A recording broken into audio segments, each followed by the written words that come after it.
Hello and welcome to some more Star Citizen. I wanted to take a quick look at what's happening this week in Star Citizen.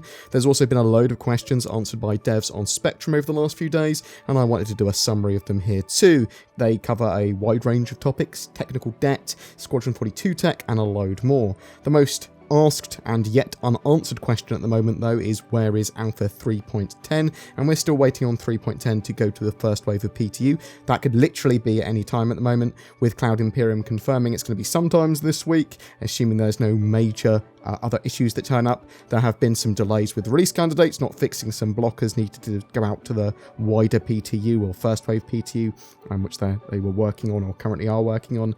I've heard some rumours of aims to get Alpha 3.10 out to live by the end of next week, which would put it out around the 17th of July, but at the moment that's very much wait and see and just a rumour.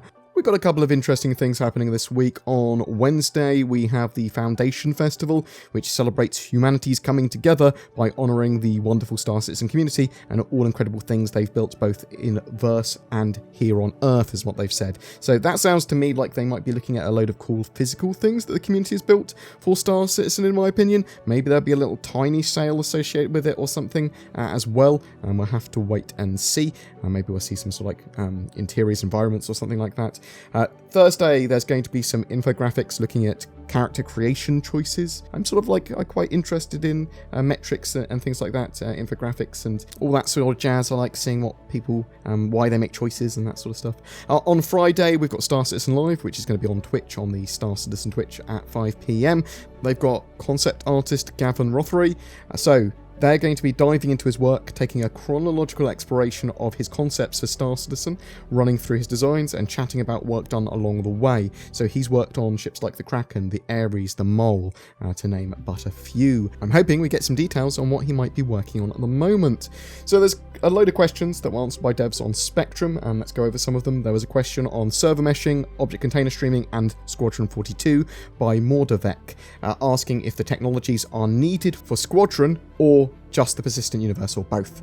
Cloud Imperium's Chad McKinney replied, no server meshing is needed, but server-side object container streaming is actually very important to Squadron 42, as in single player, the client is effectively the server. The previous client only had object container streaming implementation. That didn't help single player game modes, as that relied on having a server around that maintained state and would replicate net binding changes to clients. But in the single player case, we have the full server-side object container streaming implementation to get the streaming benefits. He then went on to say, something I'm not sure that's been explicitly stated elsewhere or not, but I'll highlight it here, is that global persistence benefits from the server-side object container streaming and iCache work is how save game will indeed work for Squadron 42. There was a question on technical debt or tech debt by Noodles, asking how the team is handling catching up with it, or is it getting overwhelmed by the amount of tech debt they have. Ali Brown, CIG's Director of Graphics Engineering, who you're going to hear a lot from in today's episode, replied, I can't speak for the other teams, but graphics team has spent anywhere between 20 and 40% of most sprints fixing bugs or improving systems to avoid future issues. But every so often you do find major changes are required to resolve sources of continued problems or systems that are somehow holding back development, and every few months we find ourselves upgrading such systems. However, with such a huge complex engine, there's always a list of systems that are patiently waiting for their next upgrade. I can offer two such examples. Our shader parsing and compilation system is pretty much untouched since the company started, and while it does a fine job, there are a number of issues we need to work around, and any problems always take way longer to diagnose than we'd like, so this is high on the list of systems we'd like to upgrade or replace. The other example I have is our state-driven renderer, which is a complex beast to maintain and optimize, and this will be fully replaced by our new Gen 12 renderer. That's the one with Vulkan support in it, as they move towards full Vulkan integration. That's coming in a unspecified number of months, but hopefully it should be relatively soon. There was a question from Fukshin, asking about if moons will be reflecting light in game. Ali Brown replied, this is something I've certainly considered before and would love to add, but the reality is that we've just had higher priority work. We do already simulate some ambient moonlight in atmosphere shading, but for direct lighting we do need to include shadowing, and we can't afford two sets of shadows, so we could only use such an approach once you're further into the night side of the planet and the sun has set. But before we can do this, we'd need to generalize the sun shadow code, as currently the shadows are locked to the sun. We'd still need to have the sun render as usual, as it will be casting on the moon and other planets still. So it's a no for now, but hopefully a yes in the not too distant future, as it's certainly going to help with the flat lighting that you get at night at the moment. There was a question asking about draw distances in Squadron 42, and would they be very short range in the full release. Ali Brown clarified a few things. I can't answer your question, as it's not my team's responsibility for this specific area of code, but I wanted to clarify a few things. It's not a problem with the GPU rendering, but the spawning and rendering submission. Beyond the draw distance, these objects literally don't exist. Each object has its own spawn distance set up by the artists, but there's an upper limit of a few kilometers. The CPU cost of current setup is partly in the spawning and partly in the submission to the renderer. Both of these have been optimized, and Gen 12 will likely make further improvements to matters, though at some point you'll be better off changing the algorithm if you need major performance savings.